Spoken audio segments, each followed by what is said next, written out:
No गुरुपद कृपा सिंधुरूप हरि महामोहतम पुण्य जाल सुवचन रविकर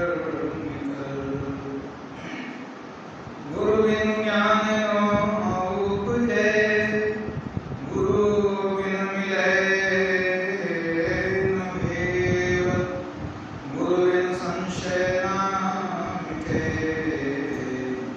जय जय जय गुरुदेव।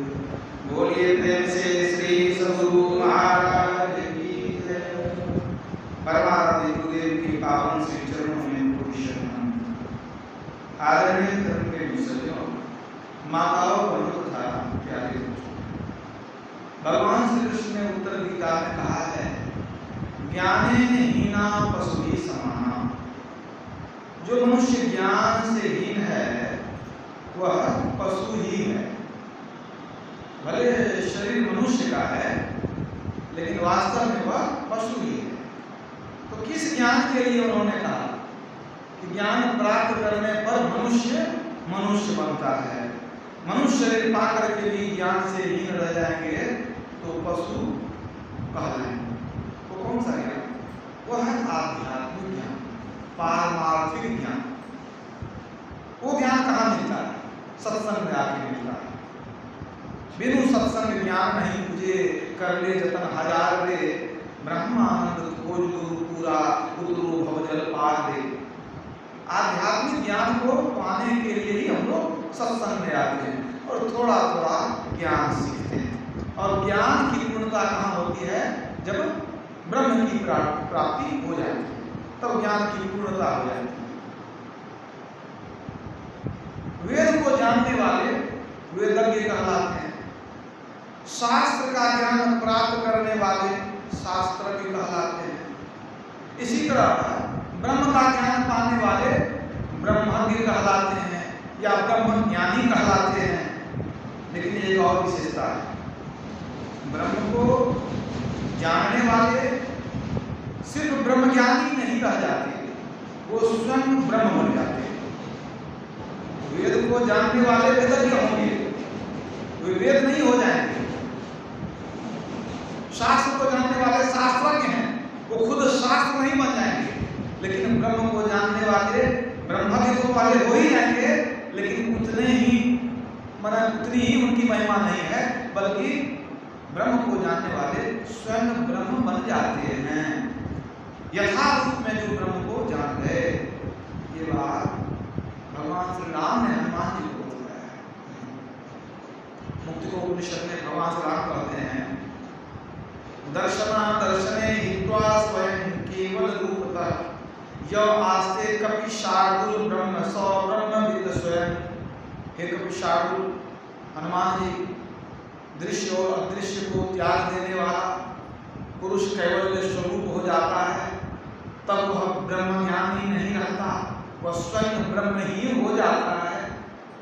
तो ब्रह्म को जो ठीक ठीक जान गया वो खुद ब्रह्म बन गया। तो यहाँ भगवान श्री राम ने कहा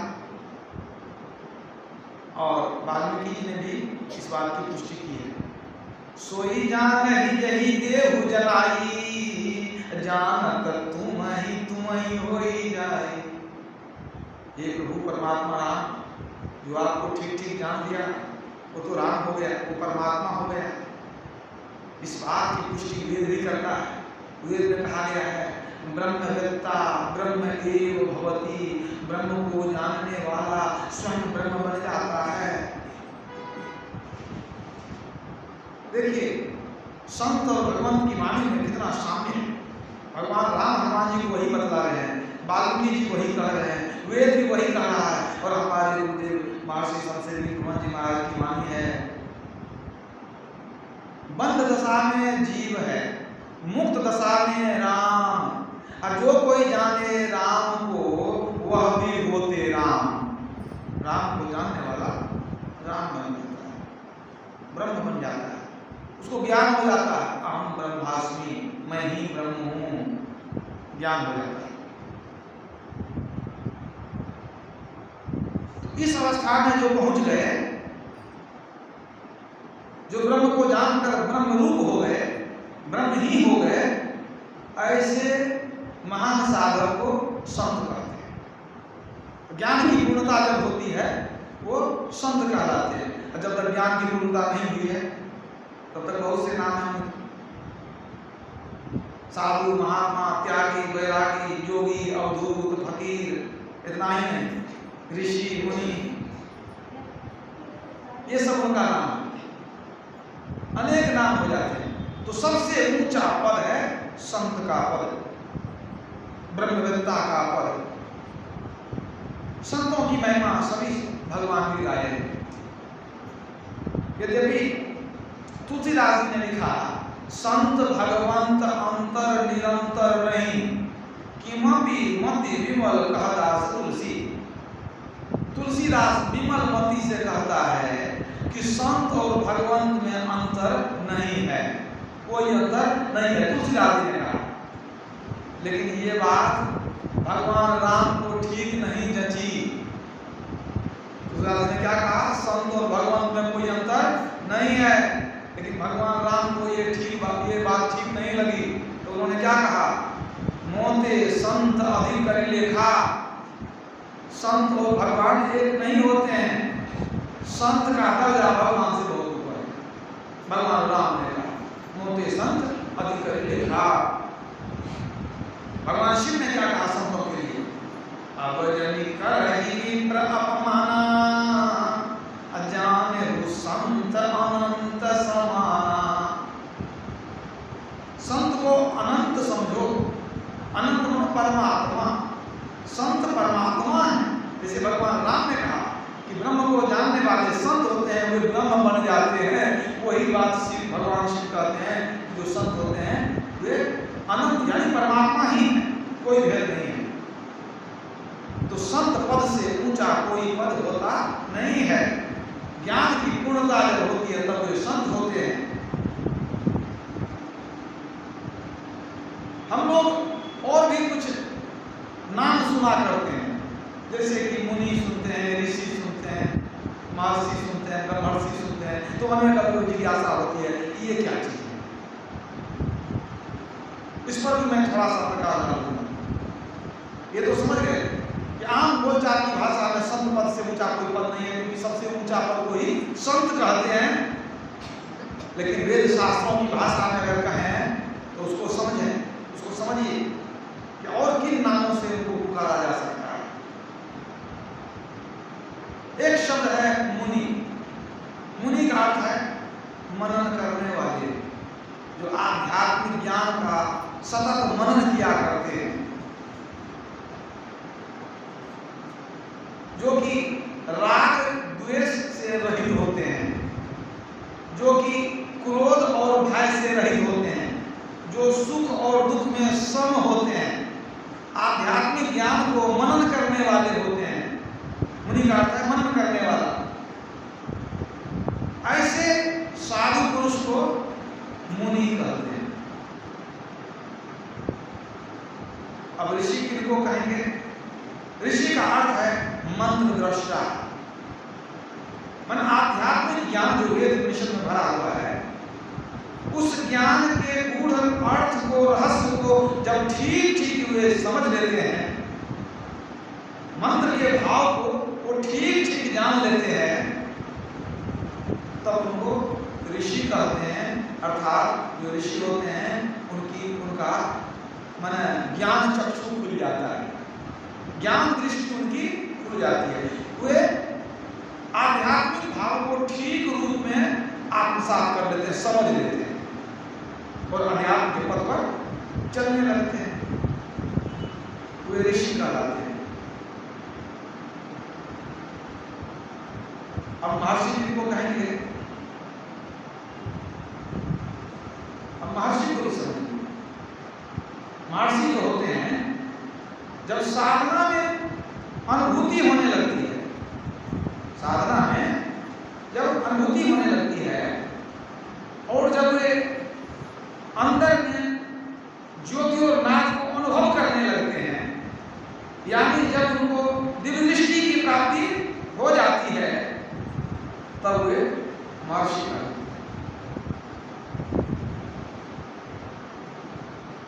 अर्थात ऋषि वो हुए जिनको ज्ञान दृष्टि मिल गई, महर्षि हुए जिनको दिव्य दृष्टि की प्राप्ति हो गई, अनुभव ज्ञान को वो आत्मसात करने लगे, अनुभव ज्ञान के आनंद में डूबे हुए हैं। लेकिन फिर अगला क्या है, अगला पड़ाव ब्रह्मर्षि। जब ब्रह्म से बिल्कुल एकत्व भाव में स्थित हो जाते हैं, ब्रह्म की पूर्ण अनुभूति हो जाती है, अनुभव ज्ञान की प्राप्ति हो जाती है, ब्रह्म से एकाकार हो जाता है, अनुभव ज्ञान हो जाता है, अहम ब्रह्मास्मि, उनको आत्मदृष्टि की प्राप्ति हो जाती है, निशब्द परम पद में पहुंच जाते हैं, तब वे ब्रह्मर्षि। अगर इन अर्थों में देखा जाए तो हमारे गुरुदेव को जैसे लोग महर्षि की उपाधि दिए हैं, ये बहुत सटीक नहीं है। वो तो ब्रह्म में एकाकार हो गए, वो तो ब्रह्मर्षि हैं जिन्होंने आंतरिक ज्योति नाद को प्राप्त कर लिया, वे ब्रह्मर्षि हो जाते हैं। लेकिन आजकल तो जिनको कुछ भी प्राप्त नहीं है वो भी महर्षि अपने को लिखने लगे, तो लिखने की तो कोई बात ही नहीं। लेकिन ये भी साधारण बात नहीं है, अंदर की ज्योति और नाद को प्राप्त करना। तो आप समझ गए कि ऋषि, महर्षि और ब्रह्मर्षि में क्या अंतर है। ज्ञान दृष्टि मिल गई तो ऋषि हो गए, दिव्य दृष्टि मिल गई तो महर्षि हो गए, और जब ब्रह्म से एकाकार हो गया, जब आत्मदृष्टि प्राप्त हो गई, साधना पूर्ण हो गया, तब उस समय ब्रह्मर्षि कहलाते हैं। तो ऐसे ऋषि, महर्षि और ब्रह्मर्षि की लंबी परंपरा हमारे यहाँ है। तो आप ये भी समझ गए कि जो ब्रह्मर्षि हैं वही संत होते हैं, जो संत हैं उनमें और ब्रह्मर्षि में कोई भेद नहीं है। ब्रह्म से वो तादात्म्य स्थापित कर लिए, एक रूप हो गए। उनकी स्थिति क्या हो गई, हम प्रभु प्रभु हम एक ही होई, द्वंद्व द्वैत रहे नहीं कोई, एको ब्रह्म द्वितीयो नास्ति अहम ब्रह्मास्मि, ये स्थिति हो गई। उनको संत कहिए या ब्रह्मर्षि कहिए, एक ही बात, कोई भेद नहीं। इस अर्थ में देखें तो हमारे कबीर साहब क्या थे, ब्रह्मर्षि थे, भले एक अक्षर पढ़े न पढ़े, उन्होंने अनुभव ज्ञान प्राप्त कर दिया, उनसे छिपा हुआ कुछ नहीं रहा। ब्रह्म को जानने के बाद कुछ जानना बाकी नहीं रहता है। बिना शास्त्र को पढ़े शास्त्र में क्या बातें हैं वो आपको बता देंगे, बिना बोले आपके मन की बात को बता देंगे, तो शास्त्र की क्या जरूरत है, वो सर्वज्ञ हो जाते, सब कुछ जान जाते। ऐसे महान ऋषि मुनियों और महर्षियों की और ब्रह्मर्षियों की लंबी परंपरा हमारे देश में रही है। जो संत होते हैं, जो ब्रह्मर्षि होते हैं, वो बिल्कुल जीव मात्र के कल्याण के लिए वो जीते हैं। उनके जीवन का और कोई उद्देश्य होता नहीं है। क्यों, ब्रह्म तो मिल गया उनको, वो तो आनंद में डूबे हुए हैं।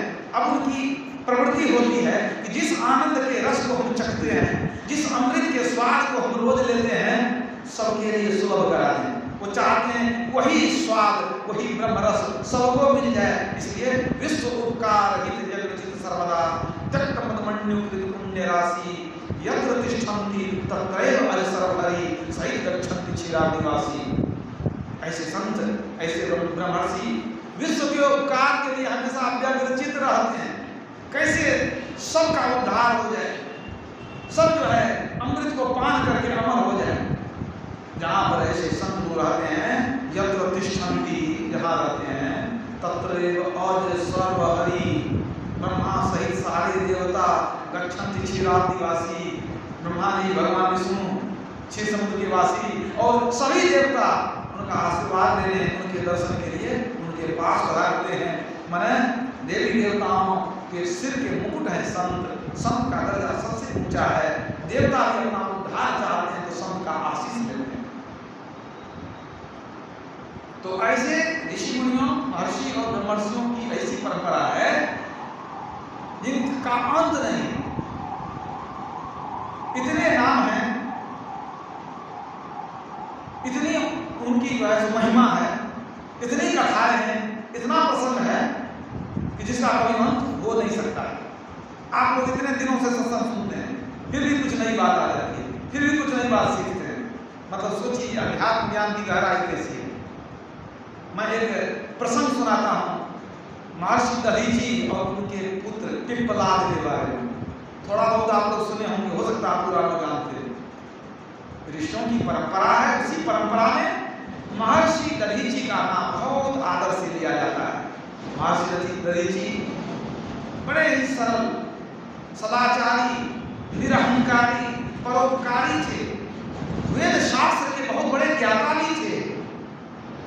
हमेशा परोपकार में लगे रहते थे और कुछ भी चिंता नहीं, अपने लिए कुछ करना नहीं, सिर्फ परोपकार की भावना से हमेशा उत्फुल्ल रहते थे। एक बार उनके मन में आया कि हम लोक कल्याण की भावना से तपस्या करें, तपस्या के फल से लोगों का कुछ उपकार हो जाए। लोकोपकार की भावना से जब तपस्या करने लगे, बहुत लंबे समय तक वो तपस्या करते रहे, आनंद में डूबे हुए थे। उनके तपस्या के तेज से तीनों लोक प्रकाशित होने लगा। सब कोई जानने लगे कि इनके तपस्या में बहुत बल है, बहुत तेज है। और जब उनके तपस्या का तेज तीनों लोगों में फैला तो इन भगवान भयभीत हो गए कि ये इतना जब तप कर लेंगे तो जो चाहेंगे सो मिल सकता है। अब कहीं ये इंद्रासन मांग लिए तो हमारी गति चली जाएगी, इंद्र बन जाएंगे। एक बार राजा आया, इसी तरह इंद्र बन गए थे। इंद्र भगवान को अपनी कुर्सी छोड़नी पड़ी क्योंकि इंद्र भगवान से ज्यादा पुण्य हो गया राजा जयाति का, उनको इंद्र बना दिया गया। तब इंद्र भगवान ने कुछ छल किया, कुछ तरीका निकाला कि इनको कैसे गिरावे। तो उनको पता था कि कोई अपनी बड़ाई अपने मुंह से करने लगे तो उसके पुण्य का क्षय होने लगता है। तो उन्होंने बहुत पुण्य करके राजा जयाति इंद्र बने थे। तो इंद्र भगवान को अब गति छोड़नी पड़ गई उनको। अब वो आ करके बैठ करके राजा जयाति की खूब बड़ाई करते थे कि आप तो इतने महान हैं, इतने पराक्रमी हैं, इतने बड़े साधक हैं, इतने बड़े तपस्वी हैं। अब रोज इतना सुनाते थे कि सुन करके अपनी बड़ाई किनको अच्छी नहीं लगती है। तो राजा को अहंकार उत्पन्न होने लग गया कि सच में जो भले इंद्र थे हमारी इतनी बड़ाई ये करते हैं। अब उस अहंकार में अपने मुंह से अपनी बड़ाई करने लगे। कौन? राजा। अब वो जो इंद्र बन गए थे तो अपनी ही बड़ाई करते करते धीरे धीरे पुण्य क्षीण होने लगा।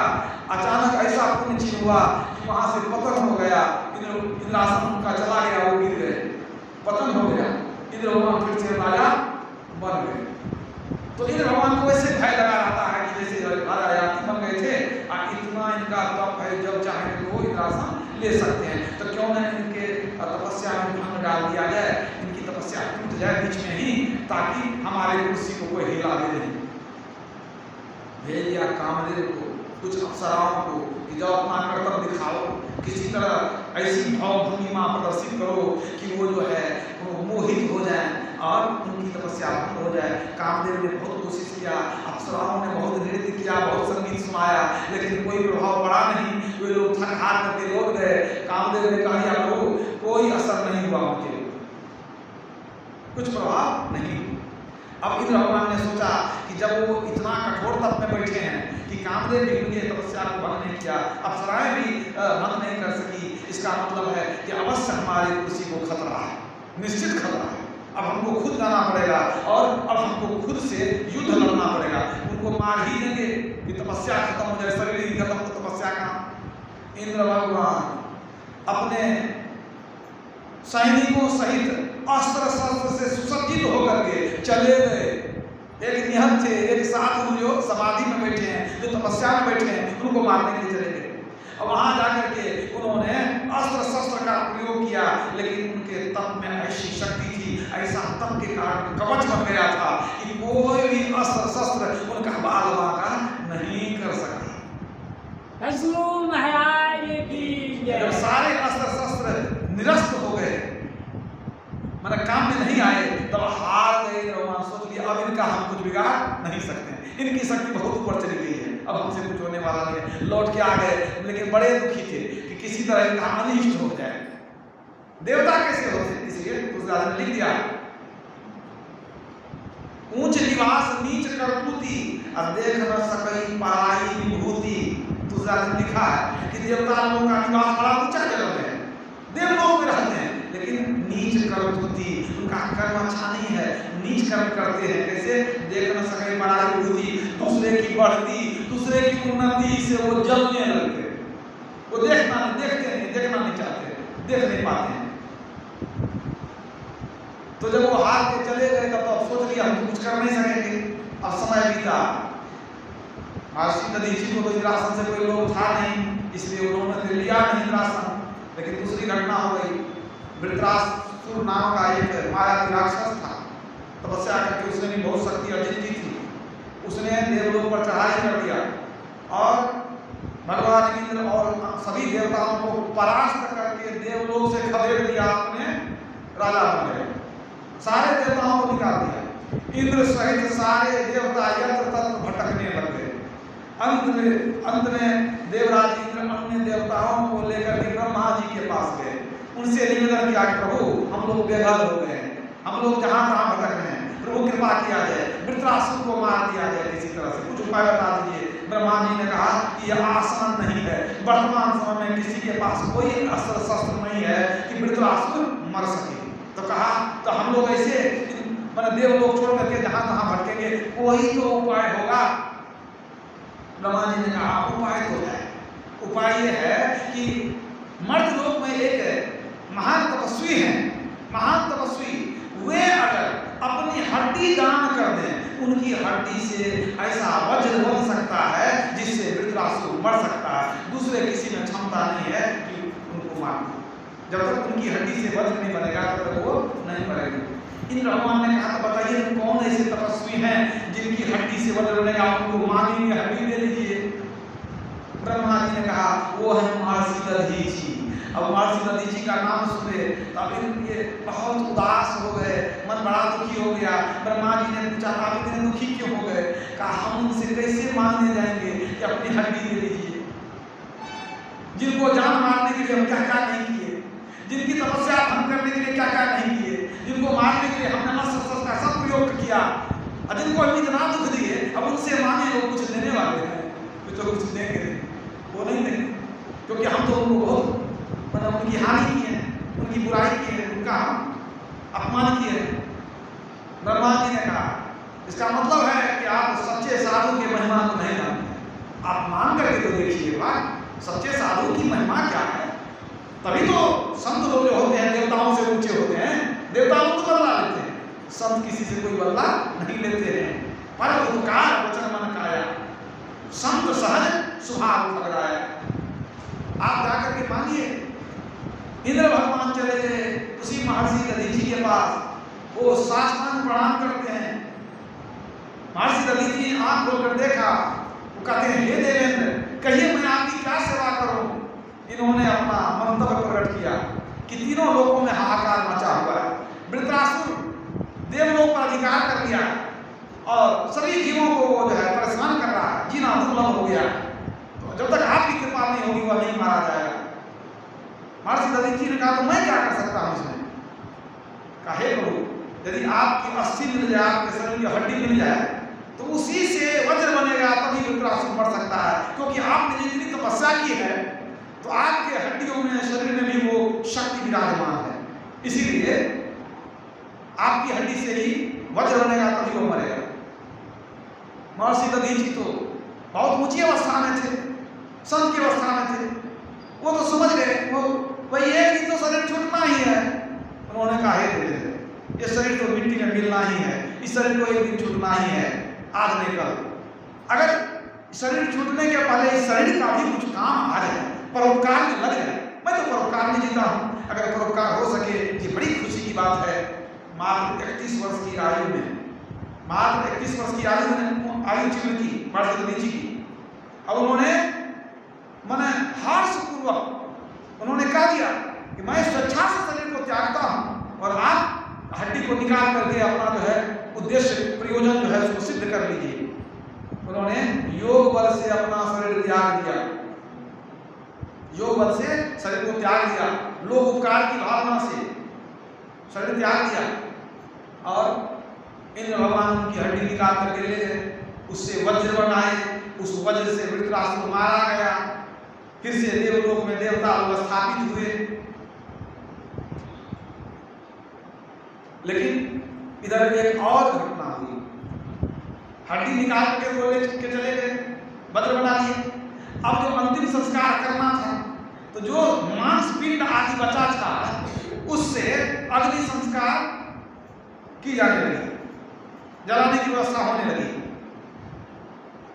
अब उनकी स्त्री थी, उनका नाम था गभस्तिनी, गभस्तिनी नाम था महर्षि दधीचि की स्त्री का। उनके गोद में 3 वर्ष का बालक था। पति तो अपना शरीर त्याग चुके लोक के उपकार के लिए, देवताओं के उपकार के लिए। अब जब पति को जलाया जा रहा था, वह दृश्य, वह वेदना उनकी पत्नी सह नहीं सकी। उन्होंने 3 वर्ष के बालक को जो गोद में था, वहीं एक पीपल के वृक्ष के कोटर में छेद था बना हुआ, बच्चे को वहीं छोड़ दी उनकी पत्नी, और दौड़ कर चली गई उनकी चिता में जाकर सती हो, जान दे दी। पति के वियोग में वो रह नहीं सकी, अपने सती हो गई। उनके पति के साथ वो भी जल करके समाप्त हो गई। अब देखिए, लोग जला करके जहां आए थे चले गए। अब पीपल के वृक्ष के कोटर में एक बच्चा 3 वर्ष का पड़ा हुआ। जब भूख लगी, रोने लगा, चिल्लाने लगा, कोई नहीं था वहां सुनने वाला। उनके उस बच्चे के दुख को सुनने वाला कोई नहीं था। लेकिन कहते हैं, अनाथों के नाथ दीनानाथ। जब बहुत भूख लगी तो क्या खाएगा, 3 साल का बच्चा था वो। अब उसी वृक्ष के कोटर में जो पीपल का जो फल गिरता था, जो गिरा हुआ था, भूख लगी तो वही उठा करके, बच्चे को भूख लगी कुछ उठा के मुंह में ले लेता है, वही खाने लग गया, वही खाने लग गया। पीपल का पत्ता जब गिर जाए उसी कोटर में, तो पत्ता को उठा करके चबाने लग गया, अब वही फल खाने लग गया। बस पीपल का जो पेड़ था, वही उसका माँ, वही उसका बाप, सब माने पीपल वृक्ष के द्वारा ही वो पोषित होने लग गया।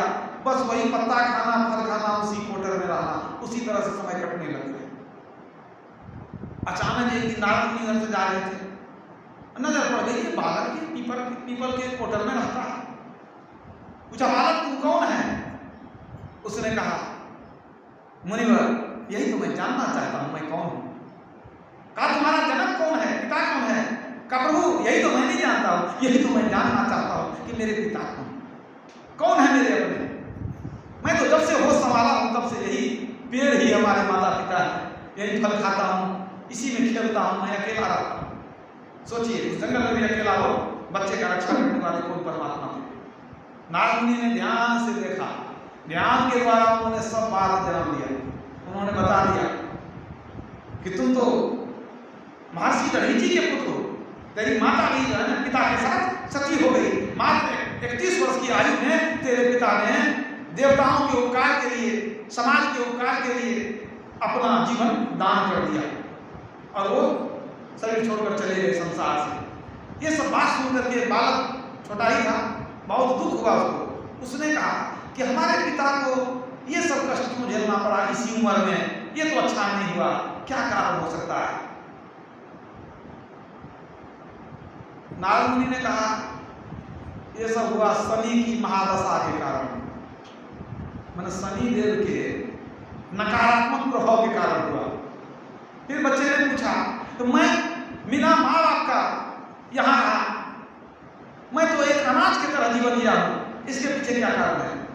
इसके पीछे भी वही कारण है, शनि की महादशा, मतलब शनि देव के नकारात्मक प्रभाव के कारण तुमको ही ये दुख झेलना पड़ा। तब उन्होंने कहा कि हमारा कल्याण कैसे होगा, तो हमको कुछ मंत्र दे दीजिए कि हम भी भक्ति करें, हमारा भी कल्याण हो। नारद मुनि ने मंत्र की दीक्षा दी, और पीपल के फल को खा करके बच्चा जो है थोड़ा बड़ा हुआ था, इसलिए नारद मुनि ने कहा, आज से तेरा नाम पिप्पलाद, पिप्पलाद तेरा नाम हुआ। महर्षि दधीचि के पुत्र कौन हुए? पिप्पलाद। यद्यपि माता पिता किसी का होश नहीं है, उसको 3 वर्ष के बालक को क्या ज्ञान रहेगा। तो उन्होंने पिप्पलाद ने नारद मुनि को पूछा कि मैं कुछ शक्ति अर्जित करना चाहता हूँ, क्या उपासना करूँ, क्या तपस्या करूँ। उन्होंने कहा कि तुम ब्रह्मा जी की उपासना करो, ब्रह्मा जी के को प्रसन्न करने के लिए तपस्या करो, तुम्हारी मनोकामना पूर्ण हो जाएगी। बालक ब्रह्मा जी की उपासना करने लग गया, उनको प्रसन्न करने के लिए तपस्या करने लगा। बहुत तपस्या किया वो छोटा सा बालक, वही पीपल का फल खाना, पत्ता खाना, उसी में रहना और तपस्या करते रहता था। उसके मन में था कि मन में कुछ चल रहा था, कुछ बातें चल रही थी। होते होते तपस्या जब पूर्ण हुई, ब्रह्मा जी प्रसन्न हो गए कि छोटा बालक इतना तपस्या में लीन है, प्रकट हो गए। ब्रह्मा जी कहते हैं, बालक मानो, क्या मांगना चाहते हो? उन्होंने कहा, मुझे शक्ति चाहिए, मैं दृष्टि खोलकर जिसको देखूं, जिसको भी चाहूं उसको मैं जला दूं। वो व्यक्ति जल जाए, जिसको भी मैं दृष्टि खोल करके देखूं वो जल जाए। का एक वस्तु तो ऐसा ही होगा। ब्रह्मा जी उधर चले गए, इनके मन में कुछ और चल रहा था, इनके मन में वही घूम रहा था। इंद्र की क्या कहते हैं, शनि की महादशा। बस इन्होंने तपस्या का तेज था ही शनि देवता को आवाहन किए, शनि देव प्रकट हो गए। जैसे प्रकट हो गए दृष्टि खोल के उनको जलाने लगे कि शनि के कारण हम अनाथ हो गए, हमारे पिताजी चले गए, तो शनि न रहेगा, इसकी महादशा कभी होगी। जलाने लग गए।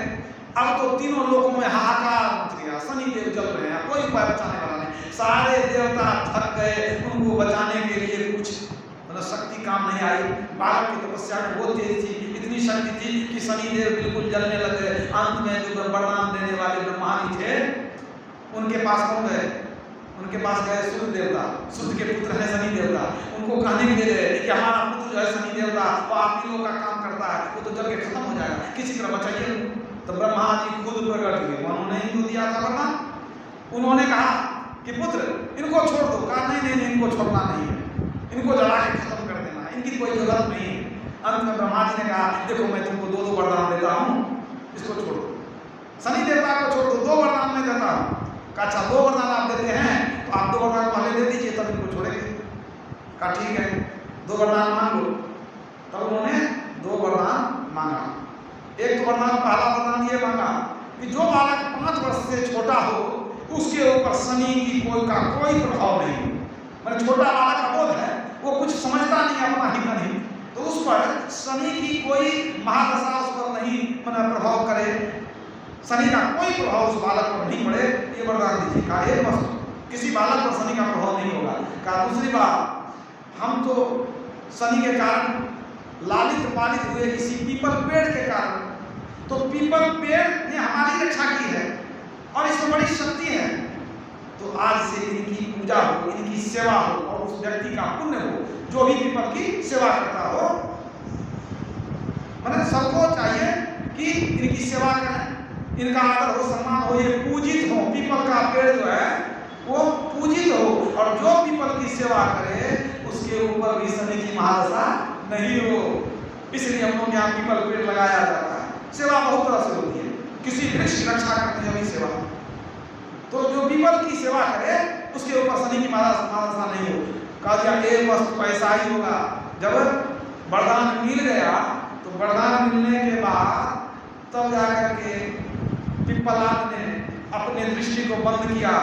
शनिदेव बहुत हद तक जल चुके थे, तो क्या हो गया, शनिदेव पूरी तरह से काले हो गए। इसलिए शनि की मूर्ति कहीं देखिएगा, क्या देखिएगा, बिल्कुल काली मूर्ति देखिएगा। और उसी में वो अंगभंग भी हो गए थे, उनकी वक्र दृष्टि के कारण वो जो जले थे तो अंगभंग भी हो गया, काले भी हो गए थे। इसलिए अभी तक जो है तो शनिदेव काले ही हर जगह रहते हैं। एक बात तो ये हो गई। और तभी से पीपल के प्रति जो है सनातन धर्म में एक आस्था हो गई कि पीपल बहुत पवित्र वृक्ष है जो एक बच्चे को भी जीवन दे सकता है, इसलिए वह पूजनीय है, उसकी भी पूजा होने लगी।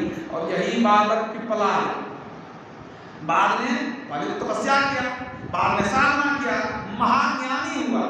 और याद रखिए प्रश्नोपनिषद एक महान ग्रंथ है जिसमें ज्ञान भरे पड़े हैं। प्रश्नोपनिषद के रचयिता कौन, पिप्पलाद। पिप्पलाद ने एक महान ग्रंथ प्रश्नोपनिषद की रचना की। मतलब क्या हुआ, संतों की परंपरा में आपने देखा कि महर्षि दधीची हुए जिन्होंने समाज के लिए, लोक कल्याण के लिए अपना जीवन अर्पित कर दिया। और उनके पुत्र ने अपना ज्ञान को प्राप्त किया, अनुभव ज्ञान को प्राप्त किया और उपनिषद की रचना उन्होंने की। इस तरह से हम देखते हैं कि ऋषियों और मुनियों की ऐसी लंबी परंपरा है कि कितना भी आपको बताया जाए कथा के माध्यम से वो संपन्न समाप्त होने वाला नहीं है। अभी देखिए ये सब तो प्राचीन कथाएं हैं। अर्वाचीन समय में देखिए हमारे महर्षि ब्रह्मा जी महाराज गुरुदेव, उनके शिष्य महर्षि ब्रह्मा जी महाराज, ये लोग महाज्ञानी आत्मज्ञानी हुए। लेकिन हमारे गुरुदेव ने साफ कह दिया कि साधना का दुरुपयोग नहीं होना चाहिए। जब हम लोग दीक्षा लेते हैं तो हम लोग को पूर्ण कराया जाता है, इसका दुरुपयोग नहीं करेंगे, किसी को श्राप नहीं देंगे, इसमें शक्ति भी क्षय होती है। तो हमारे गुरुदेव चाहते थे साधना तो वही है जो प्राचीन काल में साधना थी, ब्रह्म ज्योति और ब्रह्मनाथ की साधना वही आदमी है। लेकिन हम लोगों को बताया गया कि शक्ति का दुरुपयोग न करें, क्योंकि हमारा लक्ष्य है ईश्वर को प्राप्त करना। तो जो कोई अपना चमत्कार दिखाते हैं या साधना का प्रयोग करते हैं, उनकी शक्ति क्षय हो जाती है, परमात्मा से मिलने में बाधा उत्पन्न होती है। तो सभी संतों का एक ही मत है कि ये मनुष्य शरीर मिला है मुक्ति पाने के लिए, भले कोई तपस्या कर ले, रिद्धि सिद्धि प्राप्त कर ले, लेकिन अंतिम लक्ष्य क्या है? आत्मज्ञान पाना, ब्रह्म ज्ञान पाना, संत पद को पाना और आवागमन से छूट जाना। तो हम लोगों को चाहिए कि संत महात्माओं की जीवनी को पढ़ें, उनके जीवन दर्शन को जाने समझें, ऋषि मुनियों के जीवन दर्शन को जानें और उसमें जो ज्ञान की बातें हैं उसको ग्रहण करके आत्मसात करें, अपने जीवन को परिष्कृत करें, परिमार्जित करें, अपने दुर्गुण को हटा करके अपने आप को बिल्कुल सदाचारी बना दे, सुचाचारी बना दे, ताकि ये आत्मज्ञान की प्रक्रिया जो है वो सहज हो जाए, सुलभ हो जाए। तो जो जितना पवित्र जीवन जिएंगे, जितना सदाचार का पालन करेंगे, साधना उतनी ही उनकी उन्नति होगी। तो हम लोगों को संतों के ज्ञान को अपना करके अपना कल्याण करना